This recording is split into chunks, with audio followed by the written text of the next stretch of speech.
नमस्ते प्रणाम। मैं संजू आजमगढ़िया आप लोग के बीच एक नाच गीत लेके आई हूँ। अच्छा लगे तो कमेंट बॉक्स में बताइएगा और ढेर सारा प्यार दुलार दीजिएगा और शेयर सपोर्ट करिएगा। एक बार जरूर सुनिएगा। छनिया ऊपर फरल बा करैला छोटी ना नदी, छनिया ऊपर फरल बा करैला छोटी ना नदी। ससुर मोर तोरे ससुइया तोड़वावे रे, ससुइया तोड़वावे रे। हमहू अपने यार से तोड़ाइबे छोटी ना नदी, हमहू अपने यार से तोड़ाइबे छोटी ना नदी।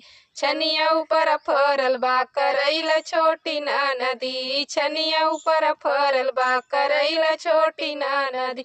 जेठ मोर तोरे जेठनिया तोरवावे रे, जेठनिया तोरवावे रे।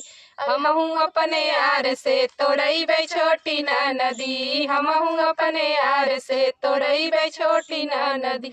छनिया ऊपर फरल बा करैला छोटी ना नदी, छनिया ऊपर फरल बा करैला छोटी ना नदी।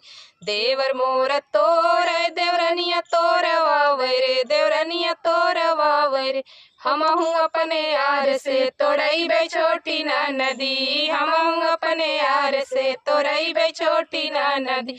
छनिया ऊपर फरल बा करैला छोटी ना नदी, छनिया ऊपर फरल बा करैला छोटी ना नदी।